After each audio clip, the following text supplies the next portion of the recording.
Hello everyone, welcome. हम लोग नई सीरीज स्टार्ट कर रहे हैं जो कि डॉकर के ऊपर होगी। भैया, अगर डॉकर तुम लोगों को पता है तो बहुत अच्छी बात है, अगर नहीं पता है तो कोई बात नहीं, इस वीडियो के अंदर समझ में आ जाएगा कि क्या होता है डॉकर। ठीक है। तो डॉकर जो है बेसिकली क्या होता है कि एक कंटेनराइजेशन टूल है ना। जो लोग पढ़े लिखे हैं वो लोग ये पढ़ सकते हैं। जो लोग अनपढ़ हैं मैं बता देता हूँ भाई कि क्या है कि डॉकर एक ओपन सोर्स प्लेटफॉर्म है जिसके अंदर क्या होता है कि तुम जो सॉफ्टवेयर होते हैं उनको बिल्ड करते हो, पैकेज करते हो, डिस्ट्रीब्यूट करते हो। तो ये बिल्ड पैकेज डिस्ट्रीब्यूट क्या है भाई, तो मतलब बेसिकली कोई एप्लीकेशन बनाना इस तरह से कि वो किसी भी सिस्टम पे चल पाए, है ना। ऐसे नहीं कि मैंने अगर सॉफ्टवेयर बनाया है तो सिर्फ मेरे ही कंप्यूटर पे चलेगा, ऐसे तो नहीं चलता। तो वो हर जगह पे चलना चाहिए, इस तरह से उसको बनाना, पैकेज करना और डिस्ट्रीब्यूट करना कि कहीं और किसी और को चाहिए है कि वो एप्लीकेशन पे काम करना है तो वो क्या कर सकता है कि वो जो कंटेनर है वो उसको दे दो, उसका एक्सेस दे दो, वो उसके ऊपर काम करेगा, है ना। तो ये जो है ये चीज़ ये डॉकर हम लोगों को प्रोवाइड करता है और ये ओपन सोर्स है, मतलब तुम लोग जाके इसको इंस्टॉल कर सकते हो, यूज़ करना स्टार्ट कर दो, बिल्कुल फ्री है। ठीक है। तो containers include everything needed to run an application वगैरह वगैरह, ये फालतू चीज़ें हैं। ठीक है। तो बेसिकली डॉकर क्या है और क्यों सीखना चाहिए। बस तुम अगर एक सॉफ्टवेयर डेवलपर हो तो सॉफ्टवेयर डेवलपर का काम होता है कि एक ऐसा सॉफ्टवेयर बनाए जो कहीं पर भी वर्क करे। ऐसा नहीं कि अगर मैंने विंडोज़ ऑपरेटिंग सिस्टम में या फिर मेरे अपने कंप्यूटर पे बनाया है तो सिर्फ वो वहीं पे काम करेगा, वो लिनक्स पे काम नहीं करेगा, वो मैक पे काम नहीं करेगा, उसके लिए कुछ चेंजेस करने पड़ेंगे। ऐसे ऐसे तो सॉफ्टवेयर डेवलपमेंट का कोई मतलब नहीं बनता। हम लोगों को एक ही सॉफ्टवेयर बनाना होता है जो कि हर जगह पे प्रॉपरली काम करे, विदाउट उसका कोई डिपेंडेंसी हम लोगों को चेंज किए बिना कि किसी और जगह पे कोई और चेंजेस करो फिर वो वर्क करेगा। ऐसे नहीं होना चाहिए। तो वो सब हम लोगों को पॉसिबल होता है डॉकर की वजह से। तो इससे हमारा जो डिप्लॉयमेंट वगैरह का जो काम है ना वो काफ़ी इजी हो जाता है। कैसे, हम लोग आगे देखते हैं, है ना। थोड़े से केसेस देखेंगे, उस पे से समझ में आ जाएगा कि डॉकर होता क्या है बेसिकली। तो सपोज़ एक कंपनी के अंदर एक पुराना डेवलपर है, ये जो आदमी है ना, ये पुराना डेवलपर है जो किसी कंपनी में काम कर रहा है। उसने एक डेवलपमेंट किया, एक एप्लीकेशन बनाया, एक सॉफ्टवेयर बनाया उसने। उसके अंदर उसने लाइब्रेरीज़ वगैरह जो यूज़ की वो पुरानी वाली की, मतलब उसके टाइम पे तो वो नहीं होंगी, लेकिन सपोज़ कि 2 साल के बाद में एक नया डेवलपर आ गया। तो वो नए डेवलपर आने के बाद में जब वो उसी चीज़ पे काम करेगा जो पुराने डेवलपर से उसको मिला है, तो क्या होगा कि इसके टाइम पे सब कुछ लाइब्रेरीज हो गया, फ्रेमवर्क हो गया, फंक्शंस हो गया, वो चेंज हो जाएंगे, कुछ ना कुछ एडवांसमेंट तो होता ही रहता है ना। तो सपोज़ कोई अपडेट आ गया, कुछ चेंज हो गया, तो वो लाइब्रेरीज वगैरह बदल जाएंगे, तो चेंज हो जाएंगे। तो वो चेंज होने के बाद में इसको आ जाएगी प्रॉब्लम। ये बोलेगा कि भाई मेरे को सेटअप तो करवा दो, मेरा सेटअप करवा दो प्रॉपरली, अगर वो वर्क करेगा तो फिर मैं काम करना स्टार्ट करूँगा, है ना। तो फिर ये वर्जनिंग का प्रॉब्लम हो सकता है कि लाइब्रेरीज़ का ये सपोज़ नोड जेएस का 10 वर्जन इस्तेमाल कर रहा था और 2 साल के बाद में जब ये नया डेवलपर आया तब तक 10 की जगह पे 12 नंबर आ गया। तो फिर कुछ लाइब्रेरीज ऐड हो गई, कुछ रिमूव हो गई, कुछ चेंजेस हो गए, तो वो वर्जनिंग का प्रॉब्लम हो गया। तो इसको सेटअप करवाना पड़ेगा, ये बहुत सारे प्रॉब्लम्स हो सकते हैं। ठीक है। तो ये प्रॉब्लम जो है ये डॉकर सॉल्व कर देता है।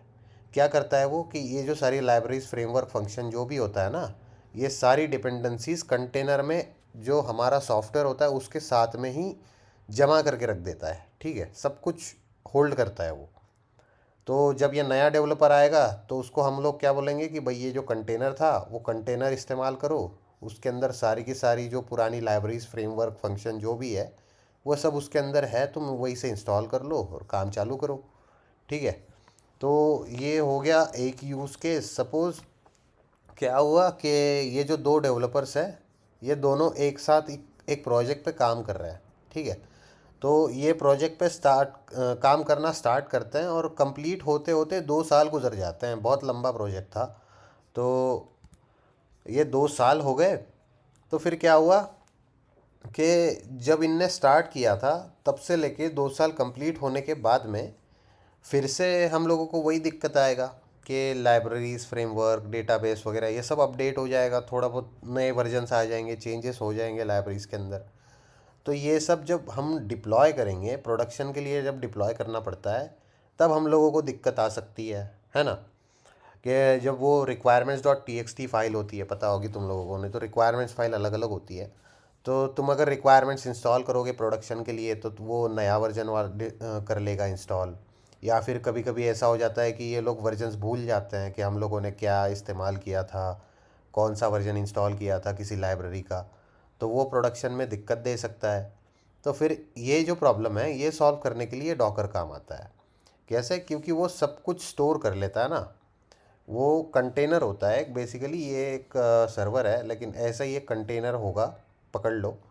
तो उस कंटेनर के अंदर तुम अपना जो प्रोजेक्ट है वो भी डाल दोगे, उसके अंदर जो लाइब्रेरीज इस्तेमाल की है प्रॉपर वर्जन के साथ में वो सारी डाल दोगे। और फिर क्या होगा कि जब भी तुम किसी और को दोगे वो इस्तेमाल करने के लिए, तो उसको सब कुछ उसके अंदर ही होगा, कहीं और से इंस्टॉल करने की ज़रूरत नहीं पड़ेगी। ठीक है। तो वो एक ही कंटेनर जो होगा वो सफिशियंट होगा पूरी तरह से उस एप्लीकेशन को, उस सॉफ्टवेयर को रन करवाने के लिए। तो ये हो गया डॉकर का मोटा मोटी कंसेप्ट। ठीक है। तो भैया डॉकर जो है वो क्यों सीखना चाहिए? तो जितना मैंने अभी तक बताया होगा उसमें से तुम लोगों को समझ में तो आ गया होगा कि कंसिस्टेंसी के जो ऐप है वो सेम एनी मशीन के हर मशीन पे सेम तरीके से काम करे, लाइट वेट वगैरह वगैरह वगैरह, ये सब तुम पढ़ भी सकते हो। लेकिन असल में डॉकर क्यों सीखना चाहिए? तो भैया सॉफ्टवेयर इंजीनियरिंग है ना, एक डायनामिक फील्ड है, बहुत ही डायनामिक है। इसके अंदर हमेशा चेंजेस होते रहते हैं। तो लाइब्रेरी चेंज होती रहेंगी, टेक्नोलॉजी चेंज होती रहेगी, सब कुछ चेंज होता रहेगा। तो इसके अंदर हम लोगों को अपडेट रहना पड़ता है, हमेशा अपडेट रहना पड़ता है।